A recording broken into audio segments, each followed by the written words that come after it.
sido uma oração nossa constante. E eu quero orar em dois aspectos, né?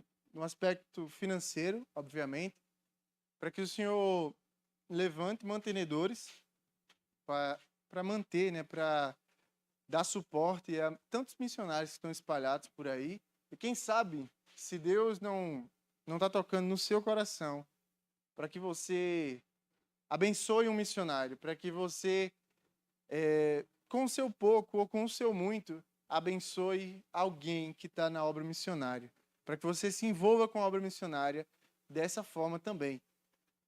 Quero orar também pelas convicções, né, pelos chamados, porque definitivamente não é fácil ser missionário, não é fácil ser um missionário, principalmente ser um missionário em tempo integral, ser alguém que vive da obra, que vive do ministério. Né? Quantos missionários não são enviados e muitos são esquecidos? Muitos são esquecidos para onde são enviados, né? São enviados às vezes para outros estados, às vezes para outros países, e depois que está lá, são esquecidos. São esquecidos financeiramente, são esquecidos espiritualmente, são esquecidos, né? Não são acompanhados em seu trabalho. Que a gente possa orar por isso. Amém? Que a gente possa orar também pelos pastores, e em específico pelos pastores daqui da nossa cidade. Acho que até melhor orar pelos pastores da grande João Pessoa, né? João Pessoa, Cabedelo, Bahia, Santa Rita. Também não é fácil, né? Tem muitos pastores que a gente conhece daqui que são conhecidos, que vivem, que já têm seus ministérios já estabelecidos, que tem pastores que já têm uma vida financeira estabelecida, mas isso como um amigo meu disse, né? Isso é um ou outro. Na maior parte, são pastores de pequenas igrejas, de pequenos grupos, e que sofrem muito.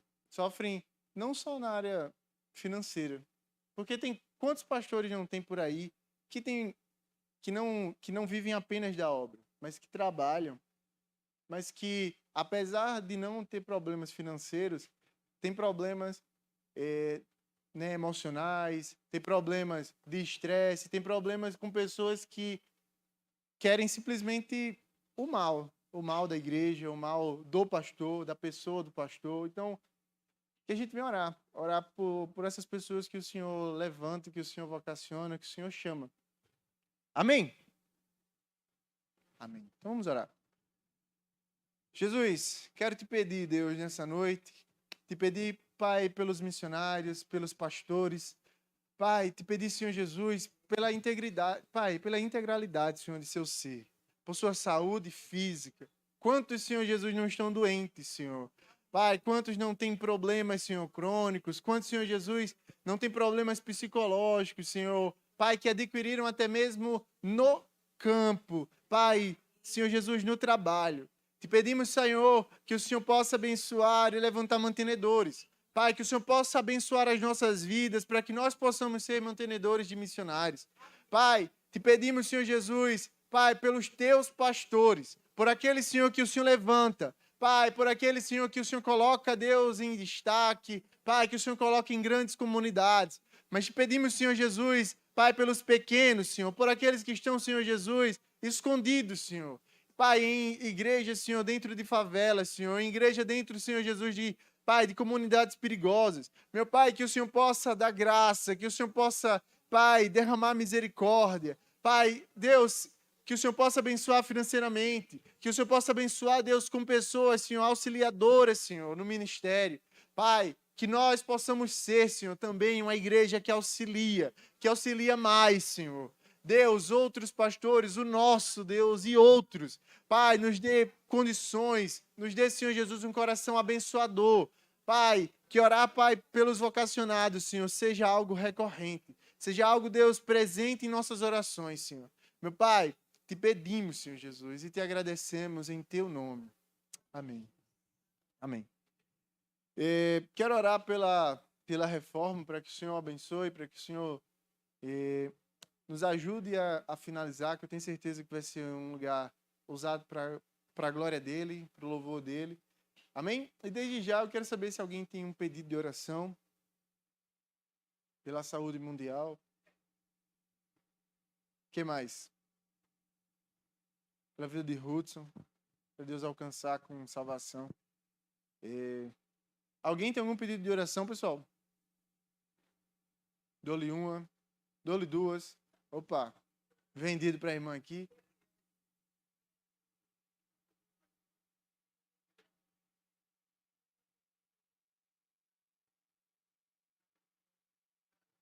Sim.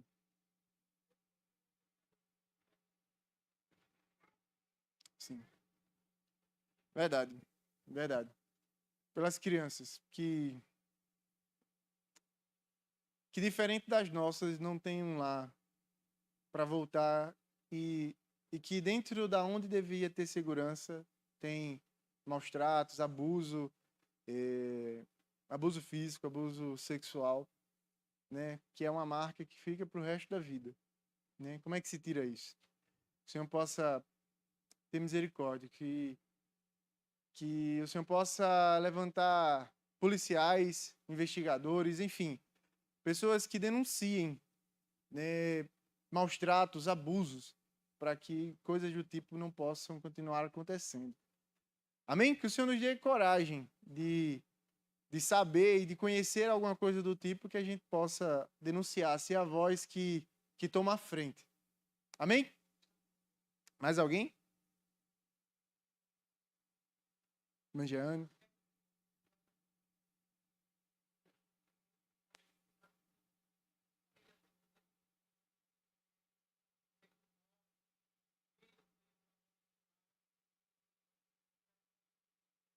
Amém. Amém. Dou-lhe uma, dou-lhe duas, dou-lhe três. Se não falou agora, perdeu a sua vez. Foi boa, hein? Amém. Vamos orar, porque de rima eu tô péssimo. Pelo menos orar eu sei, eu acho. Vamos orar pela igreja, né, pela reforma, pelas crianças, pela saúde mundial, pelas famílias. Amém? Jesus, te pedimos, Senhor Jesus, nessa noite, mais uma vez. Te apresentamos, Senhor, nossos pedidos. Pai, apresentamos a saúde, Senhor, de nossos irmãos, dessa igreja e de outras igrejas espalhadas, Senhor, pelo Brasil e pelo mundo. Pai, te pedimos, Senhor, pela saúde de cada parente, de cada amigo. Pai, te pedimos, Senhor Jesus, que o Senhor restabeleça, que o Senhor restaure. Meu Pai, te pedimos, Senhor, meu Pai, pela reforma da fundação. Meu Pai, que o Senhor possa nos ajudar a terminar aquela obra, que o Senhor possa nos ajudar, meu Pai, Deus, a chegar, meu Pai, e finalizar, para que aquilo ali seja usado para a Tua honra, para a Tua glória. Que o Senhor livre, Deus, o irmão Cícero, Deus, os ajudantes, Pai, de acidentes, Pai, de coisas, Senhor, que possam machucar, possam ferir. Pai, te pedimos, Senhor Jesus, por aquele lugar. Meu Pai, te pedimos, Senhor Jesus, também por tantas crianças que têm sofrido abuso, por tantas crianças, Senhor Jesus, que têm, Pai, padecido na mão de pessoas más, na mão, Senhor Jesus, muitas das vezes de seus pais, de seus parentes, Senhor, de pessoas que deveriam dar segurança. Pai, que o nosso coração, Deus, que em nosso coração haja quebrantamento. Pai, que o nosso coração, Deus, haja sensibilidade, Deus, para coisas como essa. Pai, que nós possamos orar, Pai, por crianças como essa, Deus. Que o Senhor, Pai, que ouve a oração, Deus, até dos pequeninos, Senhor. Meu Pai, que o Senhor possa agir e intervir. Pai, para que crianças não sejam, Senhor, machucadas, não sejam molestadas, não sejam abusadas, meu Pai. Senhor Deus, eu te peço, Senhor Jesus, pela vida de cada um. Pai, te peço, Senhor Jesus, pelos nossos adolescentes. Peço, Senhor, pelos jovens. Peço, Senhor Jesus, pelos adultos. Pai, que como nós cantamos aqui, Deus, acende, Deus, um fogo no nosso coração. Meu Pai, que nosso coração, que o coração, Senhor, dos jovens, Senhor, Pai, possam queimar de amor pelo Senhor. Pai, que nós possamos, Senhor Jesus, Deus, deixar de ter, Deus, apatia no nosso meio. Pai, que nós possamos voltar a ter um coração que te ama. Um coração, Deus, que queima de amor pelo Senhor.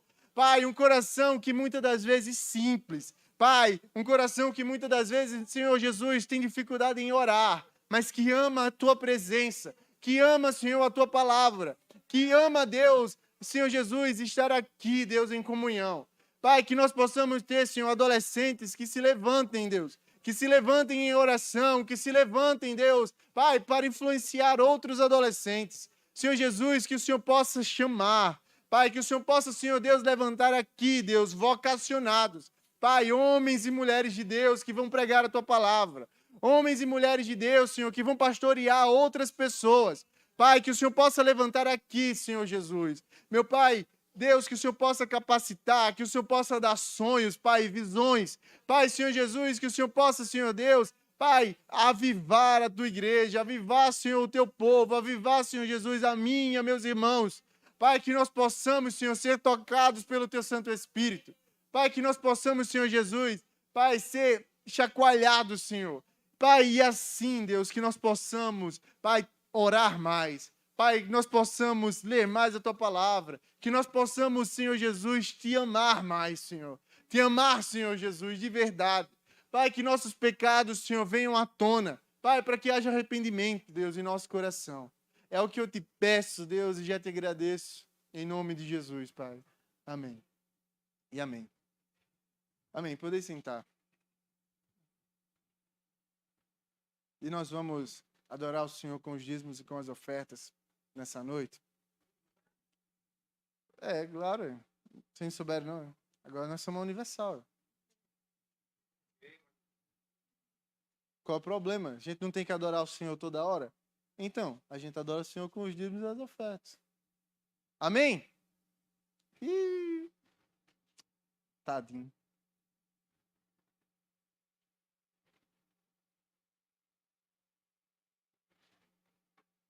Amém. Enfim, hoje é nosso último dia da série A Videira Verdadeira. Boa, vou falar de novo. Enfim, hoje é nosso último dia da série A Videira Verdadeira. Nossa, que triste, hein? Eu tô muito triste! E a gente tá lendo que capítulo mesmo? Romanos 12. João 15. E quem foi que leu João 15? Todo. Aí, ó. Parabéns, irmã. A senhora acabou de ganhar. Eu não vou falar, mãe. Não vou falar. Não vou falar, não vou falar. A gente tem um combinado. A senhora acabou de ganhar um aperto de mão no final do culto. No final do culto, me procure e retire seu prêmio. Mas que vergonha. Você teve um mês inteiro para ler João 15 e não leu. Você leu, Juliana? Então o que é que está em João 15, versículo 23? Sem olhar. Irmãos, que o Senhor nos desperte ali a sua palavra. E olha, eu vou falar a respeito... A gente já vem fazendo essas séries. E essa série foi bem especial. Particularmente, eu gostei muito de ter uma série em que a gente passou um mês inteiro em um único capítulo, em um único texto, né? As outras a gente passou um mês inteiro com um único tema. E os textos foram variados e pregadores variados. Aí como nessa a gente tava com pouca grana, aí a gente colocou um texto só, uma arte só e um pregador só. Aí deu certo, né? Mas enfim, a gente tá trabalhando, vai vender um desses meninos da mídia, aí vai conseguir um dinheiro. É, né? Nós vamos leiloar ele na internet.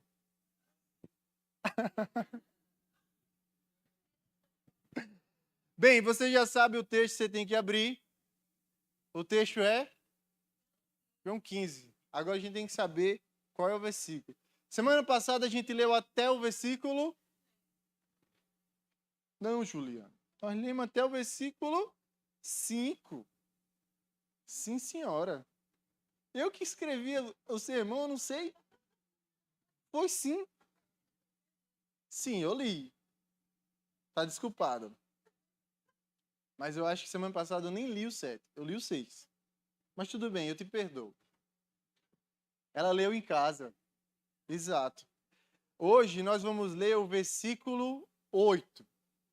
Tá bem? Então, João 15, versículo 8. Nós vamos pular. Já pulou. Sim. Chegar em casa, a Juliana vai fazer uma live e vai ler João 15:7. Vai pregar sobre isso no Instagram dela. Então, no primeiro, a gente vem falando a respeito da videira verdadeira, a gente vem falando a respeito de... Deixa eu parar.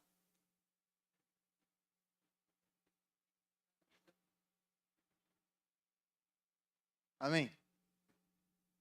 Você não sabe a zoeira que eu tenho que aguentar do pessoal do Instagram dizendo, meu Deus, você não consegue...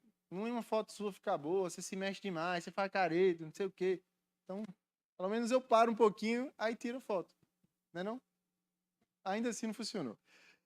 Mas vamos lá. E a gente vem falando a respeito de Jesus sendo a videira verdadeira, a respeito daquilo que Jesus falou sobre ele mesmo. E a gente vem falando sobre isso. Na segunda semana, nós falamos a respeito da poda de Deus, daquilo que Deus faz com os ramos que não dão frutos e aquilo que Deus faz com aqueles que dão frutos. E na semana passada, nós falamos a respeito do quê? Isso mesmo, sobre a dependência de Deus. Parabéns. Exatamente. Nós falamos a respeito do versículo 3 ao versículo 5, em que Jesus fala novamente aquilo que ele falou sobre ele mesmo. Ele diz, mais uma vez, eu sou a videira, vocês são os ramos. Né? Como o galho não produz fruto por si só, sem mim vocês não podem fazer coisa alguma. E no versículo 8, que é o que nós vamos ler hoje, diz assim, nisto, todo mundo abriu? João 15, versículo 8. Nisto é glorificado meu Pai, que deis muito fruto, e assim sereis meus discípulos. Amém? Vamos orar? Jesus, obrigado por tua palavra, obrigado, Pai, por cada pessoa que está aqui, obrigado, Pai, porque o Senhor é gracioso e é misericordioso. Pai, louva teu nome, Deus. Louva teu nome, Pai, apesar de nós. Fale aos nossos corações, apesar de mim e apesar de cada pessoa que está aqui. Deus, que teu Santo Espírito tenha liberdade em nosso meio. Pai, que assim como a gente entendeu, Pai, a gente ouviu, Pai, e que a gente possa guardar nos nossos corações. Sem o Senhor, nós não podemos fazer nada. Sem o Senhor, Deus, nós não somos nada. Sem a tua dependência, Senhor Jesus, nós não temos nenhum poder. Pai, minha pregação não é nada. Pai, Senhor Jesus, o meu entendimento não é nada. Deus, aquilo que eu anotei, aquilo que eu escrevi, é absolutamente nada. Pai, mas a tua palavra é a verdade. A tua palavra é a espada que fere os nossos corações, Senhor Jesus. Pai, Deus, e que corta, Deus, entre, Pai, juntas e medulas, Senhor Jesus, que nos convence. O teu Espírito, Deus, é aquele que convence o homem do pecado, da justiça e do juízo. Convence-nos, Senhor. Fala aos nossos corações. É o que eu te oro e te agradeço. Amém. Bem, a gente já entendeu até aqui que Jesus estabeleceu, falando a respeito da videira verdadeira, Jesus estabeleceu um nível muito profundo de união com seus discípulos. Ele estabeleceu uma relação 100% nada superficial. Aquilo que Jesus tem com seus discípulos não é nem de longe superficial, não é nem de longe aquela relação do, sabe, você conhece fulano? Ah, conheço, de oi, oi. Quem já ouviu isso? Eu já vi muito isso, que eu sou velho. E no tempo da escola o pessoal fala, não, eu conheço fulano, mas é só oi, oi, tudo bom? Pronto. A relação que Jesus estabeleceu dele com seus discípulos não é nem de longe uma relação de oi, oi. Não é nem de longe uma relação de conhecidos, mas é uma relação de dependência total. É uma relação de união total. Então, porque não é possível, Jesus poderia ter usado várias comparações, mas todas as comparações que Jesus usa e que a gente vê as outras pessoas usando a respeito da nossa união com Jesus são comparações em que não tem como você estar unido pela metade. Alguém tem aqui um braço, e se alguém tiver, por favor, me mostre que eu quero ver. Alguém aqui tem um braço que você consegue deixar ele em casa quando você quer e depois quando você chega em casa você bota de novo? Alguém? Então, Paulo disse, nós somos o corpo de Cristo. Não tem como estar metade ligado nisso. Não tem como você ter um dedo, que esse dedo eu não vou usar hoje, eu vou deixar em casa. Tem como você tirar uma orelha e dizer, não, onde eu vou o pessoal só fala besteira, é melhor nem levar. Seria muito bom, hein? Mas não tem. A mesma coisa é a união que Jesus estabelece nessa comparação. Jesus estabelece uma união de um galho com uma árvore. E quem aqui já viu um galho que uma hora ele está ligado, uma hora ele não está ligado, ou um galho que ele está quase colado ali, que ele fica suspenso no ar? Não tem como. Não tem como estar metade nisso aqui. Não tem como estar meio, um pé aqui e outro fora. A mesma forma somos nós. Não tem como a gente ter uma relação com Jesus que seja pela metade. Não tem como estar meio em Cristo. Ou estamos nele ou não estamos. Podemos estar nele, como nós já vimos. Podemos estar nele e não produzir frutos. E por algum motivo não estar produzindo frutos, mas nele. Porém, tendo em mente esse nível de comprometimento que Jesus nos pede, fica fácil de entender o sermão da semana passada. Fica fácil de entender o porquê que Jesus disse: sem mim, vocês não podem fazer nada. Sabe, sábado a gente estava aqui, a gente estava no ensaio do louvor, e a gente estava cantando uma música lá, e um erro da letra da música virou um bom assunto. Por exemplo, eu acho que era aquela música, não lembro, mas era uma música que fala assim: eu vou segurar na tua mão, Jesus. E daí, o Fortunato estava cantando, ele falou errado, ele falou o contrário, falou: segura na minha mão, Jesus. E tá aí, é verdade. Não dá para confiar que eu vou segurar na mão de Jesus e não vou soltar. É por isso que é ele que segura. É por isso que a minha união com Cristo não é eu que determino. Não é eu que chego até ele. É ele que chega até mim, é ele que me segura. Não sou eu que me uno a ele. É ele que se une a mim. Porque então assim fica fácil de entender porque sem ele não dá para fazer nada. Porque sem ele não dá para ter esse nível de comprometimento. Sem Cristo não dá para estar em Cristo dessa forma. Então, a gente aprendeu até aqui algumas coisas que são impossíveis. Até aqui, nesses, 8 versículos que a gente leu, a gente aprendeu 8. Eu vou falar 8 só porque eu estou te considerando, mas foram 7, porque eu não li o 7, mas eu vou te considerar. E a gente aprendeu até aqui, nesses 8 versículos, uma série de coisas que são impossíveis. Por exemplo, é impossível um galho ter vida fora da árvore.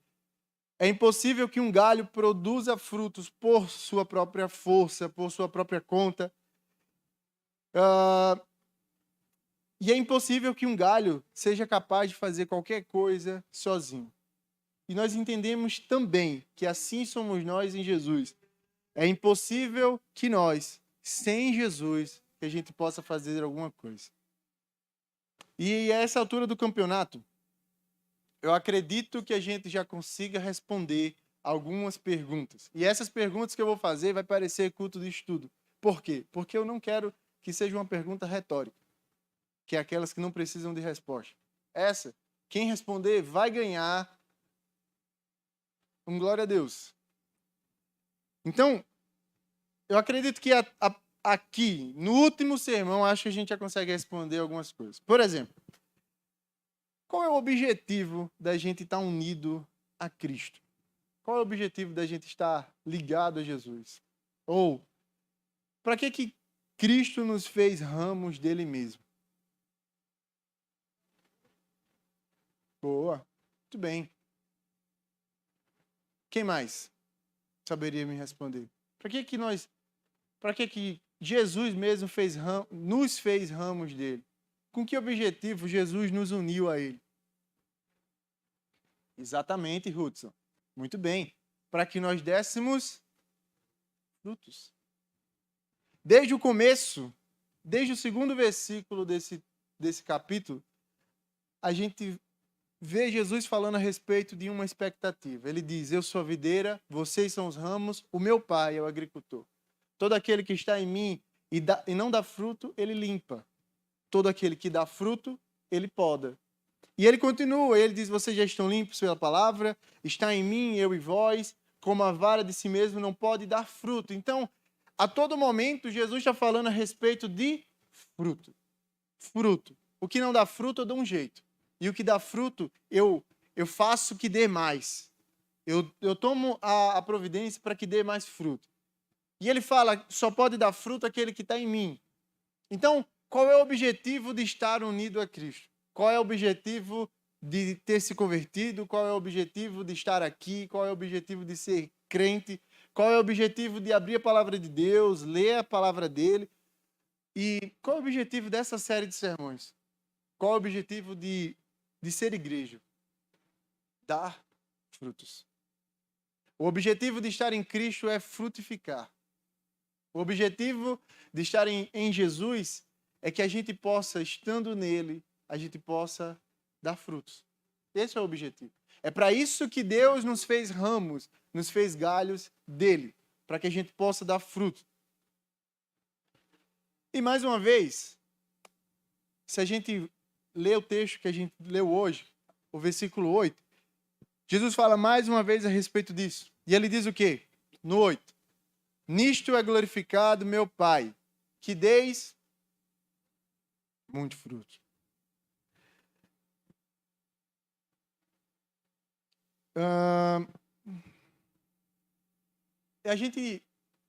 Mais uma vez, a gente vê Jesus falando a respeito do objetivo de estarmos nele. Dar frutos.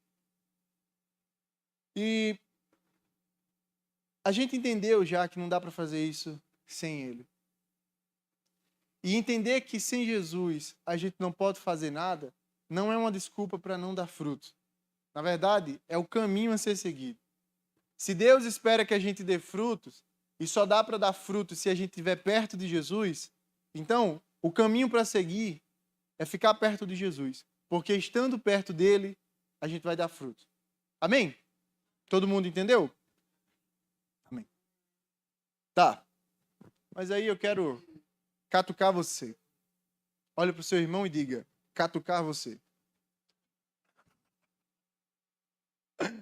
Catucar você, missionária. Bem, alguém... E eu faria essa pergunta aqui. Tá. É para dar fruto. Certo, Temânio? Certo, é para dar fruto. Mas, vamos lá. Deus me ama. Ou melhor, Deus nos ama quando eu dou fruto? Sim ou não? Não, peraí. Deus me ama quando eu dou fruto? A primeira pergunta, para de ansiedade. A pergunta primeira é essa. Deus me ama quando eu dou fruto? Sim. Deus me ama quando eu não dou fruto? Ama ou não, Ruth? Sim. Tá. Deus me ama quando eu faço algo na igreja? E quando eu não faço? Tá. Então, para que Deus quer meus frutos? Mas para quê? Tá, eu entendo que Ele quer mais frutos. Mas para que eu vou me esforçar em dar frutos? Deus me ama de todo jeito. Para que eu vou dar fruto? Para que, missionário? Quem falou? A senhorita? Foi? Falou para a salvação? Não. Por quê? Porque Cristo nos salvou quando nós ainda éramos pecadores. Quando a gente ainda estava longe. Ele morreu por nós e por conta do sacrifício dele.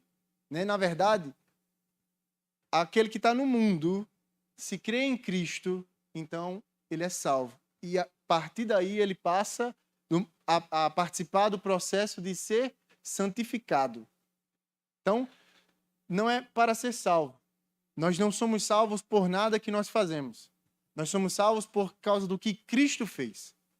Mas aí eu quero falar igual um preguiçoso. Se Deus me ama, sem eu fazer absolutamente nada, por que eu vou me preocupar em fazer alguma coisa?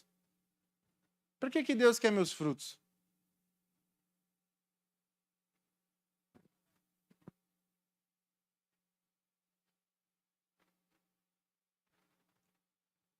Muito bem.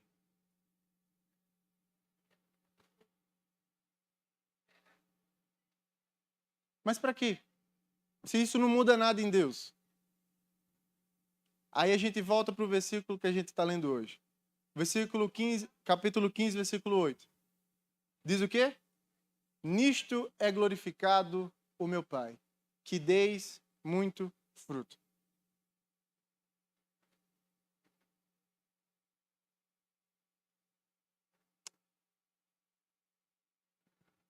Imagina você chegar numa entrevista de emprego e você chegou lá, bonito, arrumado, cheiroso, lá vai.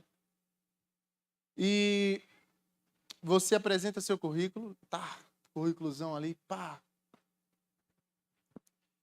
Você passa pela entrevista, beleza. Você é selecionado, ótimo. Aí lhe levam para conhecer lá a empresa, o ambiente de trabalho, é aqui que você vai trabalhar, é aqui que você vai fazer, certo? E você escuta sobre a carga horária, ó, você vai trabalhar de segunda a sexta, de 7 da manhã às 3 da tarde, glória a Deus, tá ótimo. Certo. Aí o que está faltando aqui? Você já sabe onde você vai trabalhar, o que você vai fazer, a carga horária. Opa, importante, né? Mas tá, vamos imaginar que você está na entrevista de emprego, aí você pergunta, aí depois de tudo isso, você já é selecionado, sua carteira de trabalho já está lá no RH. Aí o que você pergunta? Ô meu, tá muito bonita a empresa, linda, mas e o faz-me rir, quanto que é? Porque se não for bom, não adianta ficar. A empresa é bonita, mas o que importa mais é a grana, né? É ou não? Pelo menos eu acho que o salário é pelo menos 50%. Tá, aí você pergunta sobre o seu salário. E daí você descobre que o seu salário vai ser R$0. Você vai trabalhar de segunda a sexta, 7 às 3 da tarde, vai ter o seu cantinho lá, sua mesa, mas seu salário vai ser R$0. Ou melhor, glória a Deus, amém, você está contratado para trabalhar na minha empresa. Pode passar lá, eu assino sua carteira. Ou melhor, o dono dessa empresa é uma pessoa muito famosa. E o seu trabalho vai fazer com que essa pessoa se torne ainda mais famosa. E o seu salário vai ser saber que essa pessoa está mais famosa. Olha que bom. É bom ou não? É não? Não dá para encher a barriga com isso, não? Dá não, né? Dá, missionário? Dá não, né? Pois é. E aqui é onde está. Por que Deus me ama quando eu dou fruto e quando eu não dou? Isso a gente já entendeu. Versículo 2. Aqui, só é alguém que ama, que vai meter a mão ali no ramo, que vai mudar ele de lugar, que vai limpar ele, que vai, enfim, que vai se esforçar em fazer com que aquele ramo dê fruto. Só é alguém que ama, que vai pegar o ramo que está dando fruto e vai cortar para que ele dê mais fruto ainda. Então Deus me ama quando eu dou fruto e quando eu não dou fruto. Certo. Mas para que eu vou dar fruto? Se o amor de Deus já é garantido. Se eu não sou salvo pelas minhas obras, por que eu tenho que ter boas obras? Se eu sou salvo pelo aquilo que Cristo fez, por que eu tenho que seguir fazendo aquilo que Cristo fez? Porque nisto é glorificado o meu Pai. Nós devemos dar frutos, porque isso glorifica a Deus. Nós devemos frutificar, porque isso é para a glória de Deus. Sabe? É realmente É indignante pensar numa entrevista de emprego que você vai lá, você conhece o lugar, você conhece as pessoas e no final você descobre que você não vai ganhar nada. E na verdade não é porque a empresa não tem condições de lhe pagar, mas porque ela não quer pagar. Porque ela não, na verdade não é porque ela não quer, é porque ela não vai. A empresa é lucrativa, o dono anda de Mercedes e você vai andar num Mercedes, mas diferente. Aquele que você bota a mão assim, ó, para ele parar. Não tem como você gostar de trabalhar num lugar desse. E aí onde está? Existe um pequeno problema no nosso coração quando eu digo assim, sabe?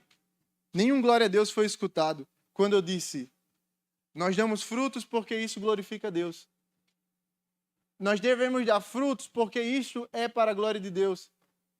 Sabe por quê? Porque parece que a gente está falando de algo que a gente vai vender. Sabe, se alguém chegasse para mim e tivesse um carro para vender, e dissesse assim, ó, John, tá vendo esse carro para mim? A primeira coisa que eu ia perguntar é, quanto é que é a minha comissão? Eu vendo, mas quanto é que eu vou ganhar? Sabe, a gente inverteu algumas coisas. E uma coisa que é mentira, e existem algumas mentiras que Satanás camufla de verdade. E sabe qual é uma grande mentira, irmão? É que você tem um Deus. Que viagem é essa? Eu tenho um Deus, sim. Isso é mentira. Sabe? Porque a gente foi ensinado a entender que nós temos um Deus. E por isso que fazer algo para a glória dele não causa nenhum ânimo. Sabe? Porque, na verdade, a verdade é que nós não temos um Deus. É Deus que nos tem. Sabe? E se Deus nos tem e Ele determina que nós devemos dar frutos porque isso glorifica, então é isso que nós devemos fazer. Porque eu não tenho um Deus que está ao meu dispor. É Deus que me tem. E por isso eu devo estar ao dispor dele. A gente aprendeu errado. Alguém ensinou para a gente que a gente tem um Deus todo-poderoso, que está sempre à disposição da nossa causa. Alguém ensinou para a gente que nós temos um Deus todo-poderoso. Sabe? Como é exatamente como os católicos fazem a respeito de seus santos, a respeito de seus padroeiros, que diz assim, olha, eu não posso não, mas Padre Cícero vai fazer por mim. Vai para minha frente. A gente passou a entender que nós também temos um Deus desse. Só que no nosso caso é um Deus bem fortão. É maior do que os santinhos. Então é um Deus todo-poderoso que está sempre à disposição da nossa causa, mas na verdade nós somos ramos dele. É ele que nos possui. É ele que nos tem. Esqueceram de mencionar que na verdade é esse Deus que nos possui. É a ele que nós pertencemos, não é ele que nos pertence. Então, se nós devemos dar frutos e o objetivo desses frutos é glorificar o seu nome, irmãos, é ele que nos possui. É justo. Nós pertencemos a ele. Nós entendemos que nós temos um Deus que está sempre dando um jeito de nos exaltar, de exaltar a nossa causa. Mas, na verdade, nós é que devemos sempre estar buscando um jeito de exaltar a Ele.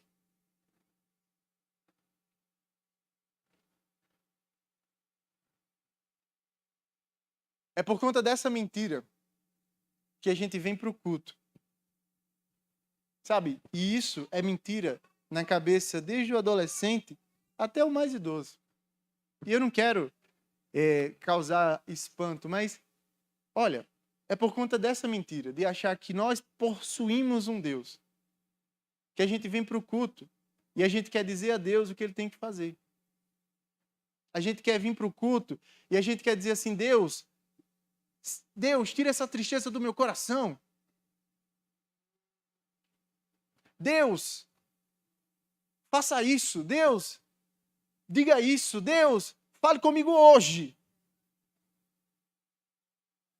Mas se Deus nos tem, então a gente vem para o culto para escutar aquilo que Deus tem para falar para nós.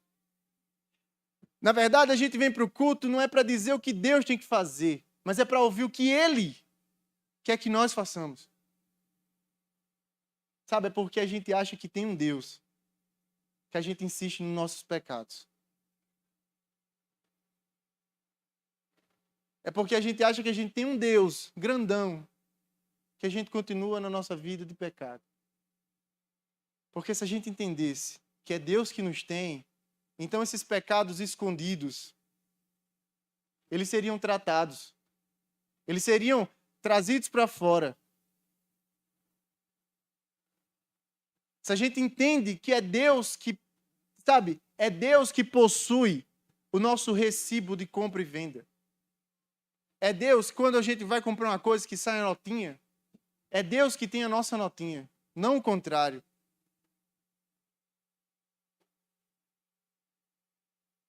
Nisto é glorificado meu Pai, que deis muito fruto. Sabe, é porque Deus é glorificado que eu permaneço nele e suas palavras permanecem em mim. E eu gero frutos, ainda que gerando frutos seja um sinal que Deus vai me podar. Mas se isso glorifica a Deus, então eu darei mais frutos, eu darei mais frutos, eu darei mais frutos. Porque isso glorifica o meu Pai. Na verdade, aqui a gente encontra uma grande, sabe, uma grande verdade. Essa música que a gente acabou de cantar, que Vitória não gosta, uma pena, e ele cita o texto de Isaías e diz: quem impedirá o nosso Deus? Quem impedirá o Senhor? E de verdade, quem é quem pode impedir o nosso Deus? Não é impedir o nosso Deus quando eu oro pedindo a Deus algo. Mas, irmãos, perceba o que é que Deus pegou e o que é que Deus fez.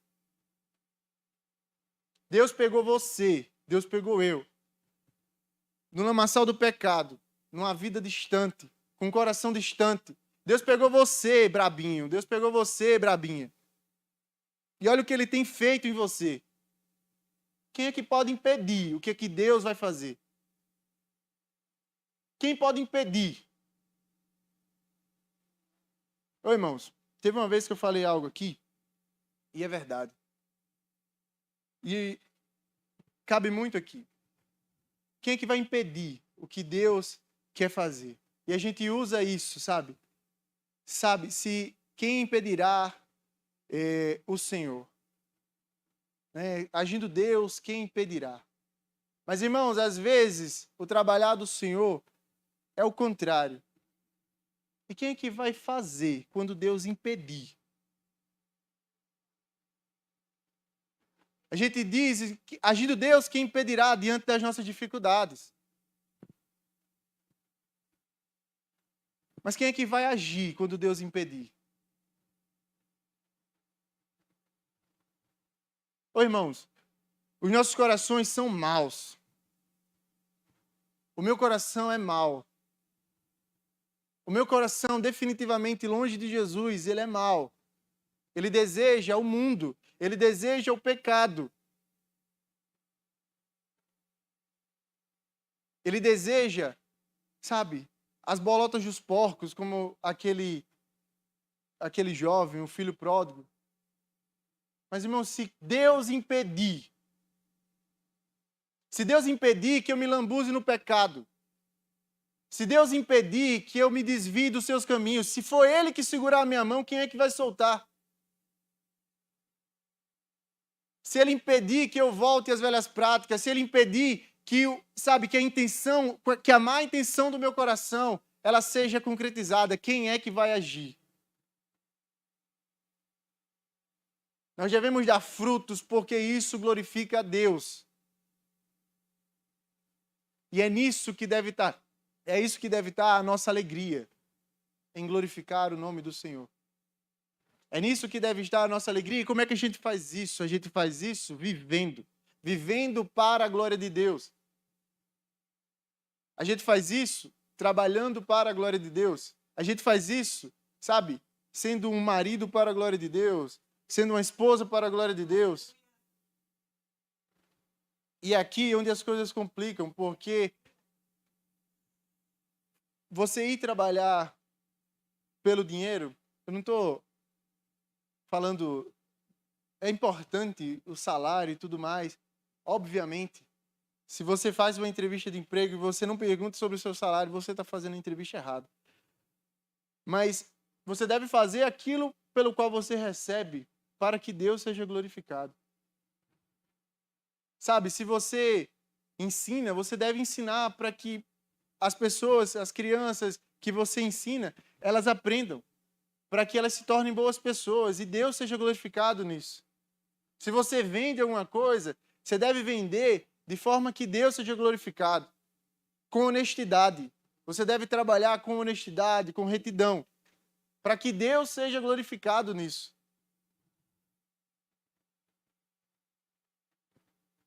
Dá para ser crente e fazer isso sem ser para a glória de Deus. Dá para vir aqui na igreja, irmãos, escutar as pregações, todos os cultos, e fazer isso para a sua própria glória. Dá para vir aqui e participar da ceia para a sua própria glória.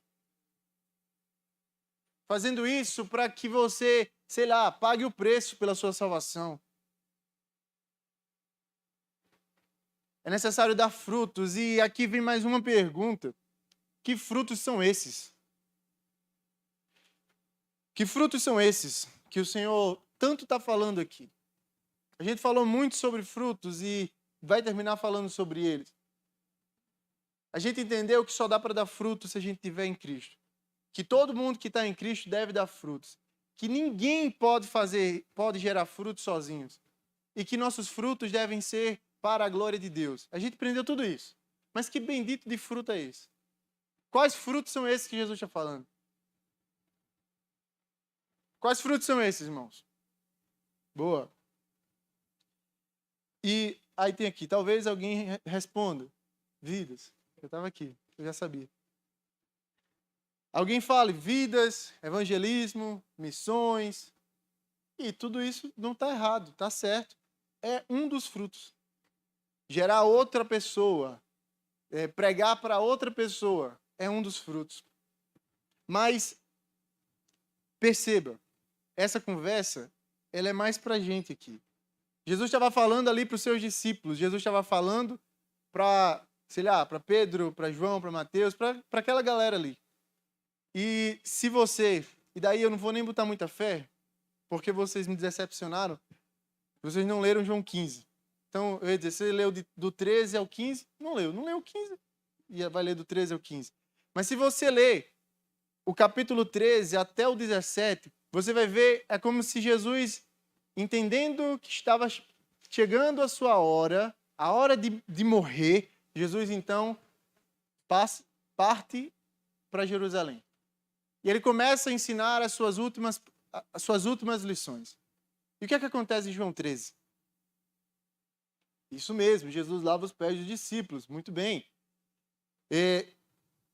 Então Jesus começa a ensinar as suas últimas lições. E no capítulo 13, Jesus ensina a respeito da humildade. Está aí um fruto.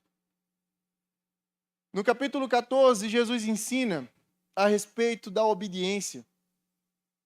Que diz, aquele que tem meus mandamentos e os guardas, esse é o que me ama, e aquele que me ama será amado de meu Pai, e eu o amarei e me manifestarei a ele. Mais um fruto.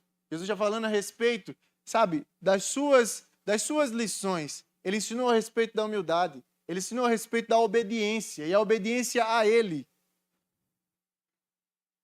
E ele segue, e no capítulo 15, no versículo 17, mais à frente, o que é que diz, Juliana, no versículo 17? Isso mesmo. Isto vos mando, que vos ameis uns aos outros. Jesus ensina a respeito do amor. No capítulo seguinte, Jesus ensina a respeito da paciência na perseguição, versículo 16. E no versículo 17, Jesus ensina a respeito da unidade. Jesus diz, O mundo conhecerá vocês se vocês forem um. Como o Pai e eu somos um. Vocês devem ser um também. Então, sim, gerar outras pessoas, pregar o evangelho, gerar pessoas que se convertam, obrigado. Não. Essa é a letra, não é sua, não. Então, sim. É sim um dos frutos, mas Jesus está falando de outros frutos. Jesus está falando de características que ele tem. Jesus está falando de características dele, está falando de sua humildade. Nós devemos gerar frutos dessa humildade, nós devemos parecer com ele na humildade. Jesus está falando a respeito da sua obediência. Ele obedeceu a Deus, ele obedeceu ao seu Pai, mesmo quando isso custou, mesmo quando isso doeu. Então nós devemos obedecer a Jesus, mesmo quando isso dói. Por quê? Porque isso glorifica a Deus. Ele ensinou a respeito do amor e disse: vocês devem amar uns aos outros, como eu amei vocês. Ensinou a respeito da paciência na tribulação, porque ele teve paciência. Ensinou a respeito da unidade que nós devemos ter uns com os outros, porque ele e o Pai são um. Irmãos, existem frutos que nós devemos dar, que nós devemos gerar, porque nós fomos, colocados, unidos à videira. Nós somos ramos e Jesus está produzindo em nós frutos. Frutos para a glória dele.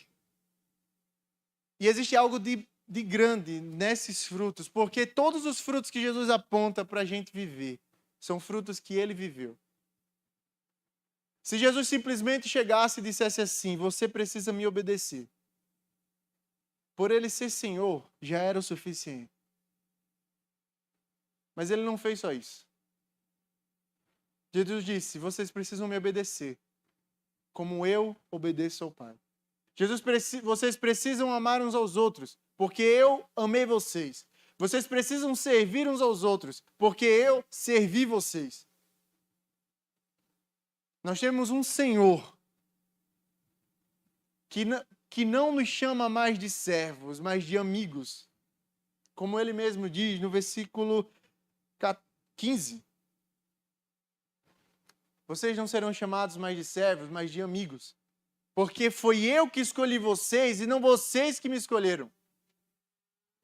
Mas nós temos um Senhor que manda e que nós devemos obedecer, porque isso glorifica o seu nome. Nós não devemos obedecer ao Senhor, obedecer a sua palavra não nos trará uma comissão. Obedecer ao Senhor, obedecer a sua palavra não nos trará um presente. Obedecer ao Senhor deve ser algo que nós devemos fazer, porque isso glorifica a Deus. Esse é o salário. O salário de obedecer a Deus é vê-lo glorificado ainda mais. Se vocês derem frutos, o meu Pai é glorificado. Vocês devem dar frutos, porque nisto o meu Pai é glorificado. No capítulo 17, Jesus diz: se vocês forem um, e o mundo que reconhecer a unidade de vocês, eles glorificarão o nome do meu Pai. E eles reconhecerão que vocês são meus discípulos. E o versículo 8, a gente já está acabando. E o versículo 8 termina dizendo: nisto é glorificado, meu Pai, que vocês deem frutos e vocês serão meus discípulos.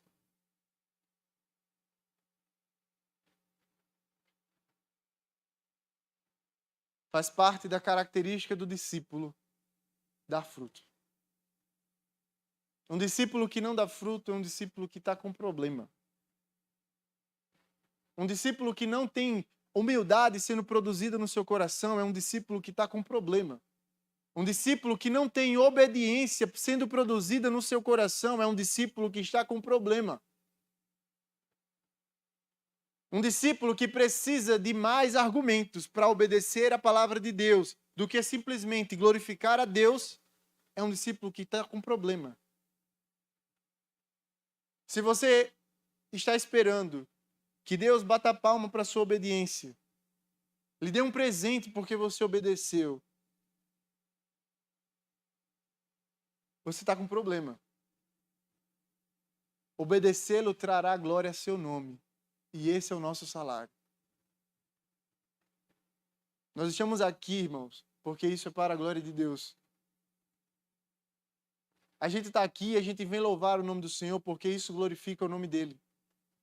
A gente está aqui e a gente vem orar e a gente vem apresentar as nossas súplicas porque isso glorifica o nome dele.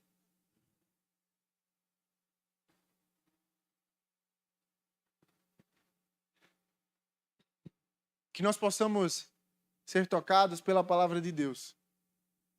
Que no final das contas, tudo isso aqui, mais uma vez, é só uma desculpa. Mais uma série que se termina. Mais um culto que está acabando. Mas tudo isso aqui é uma desculpa. É uma desculpa para você vir. É uma desculpa para você ficar curioso com o que é que vai ser pregado. Mas é uma desculpa para que você venha e que o Senhor fale ao seu coração. Não por minhas palavras. Não pelos meus irmãos. Que você esqueça que eu preguei. Que você esqueça que teve uma série de sermões. Mas que o seu coração e o meu sejam tocados. E que a gente possa entender que nós somos ramos de uma videira. Entender que nós não temos um Deus, mas que Deus nos tem. E nos tem porque Ele quer. E nos tem porque Ele quis. Porque Ele decidiu amar o mundo de tal maneira. E entregou o seu Filho. Porque Ele quis. E que a partir de então, que a gente possa pedir a Deus que gere em nós os frutos que Ele mesmo espera. Que a gente possa pedir a Deus que gere em nosso coração mais humildade. Que a gente possa pedir a Deus que gere em nosso coração mais obediência à sua palavra. Que a gente possa pedir a Deus que nos faça ser mais crentes e crentes de verdade. Mas crentes, pessoas que amam a presença de Deus, amam a oração, amam a leitura da palavra de Deus. Uma vez eu escutei, e com isso eu encerro. A oração, ela não faz parte da vida cristã. Não faz. A oração é a vida cristã. Não tem como. Não tem como estar na vida cristã, na caminhada e não orar. E não ter comunhão com Deus. Não tem como. A oração não faz parte, não é um pedaço da vida cristã, é toda ela. E na verdade esse é um privilégio do crente, porque o ímpio não ora. O ímpio pode até falar algumas palavras, mas ele não ora. Ele não tem acesso ao trono de Deus, porque só tem acesso ao trono de Deus por meio de Jesus. Irmãos, nós temos acesso ao Senhor, porque Ele quis, porque Ele nos fez ramos dele, Ele nos deu acesso a Ele. Nós devemos frutificar, porque isso glorifica o nome de Deus. Amém? Amém. Que Deus aplique sua palavra aos nossos corações e nos faça mais parecidos com seu Filho Jesus. Amém?